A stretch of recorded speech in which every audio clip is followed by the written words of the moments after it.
This one right here is the Fireball float, okay? All right, now I know you're used to root beer floats and all that, but we put a twist on this one. We start off with some caramel syrup. Why? Because you can never sexify a glass enough unless you use caramel. Hit it with some Fireball, okay? Fireball whiskey. It ain't really a whiskey though, it's actually a schnapps, but that's a debate that we can have later.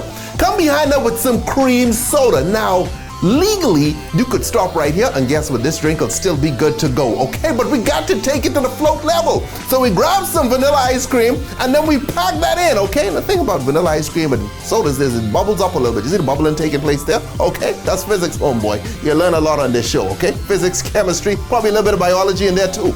Then we come behind that with some chocolate sprinkles, okay? Put on a cherry for some coloring and then come behind with some more caramel syrup.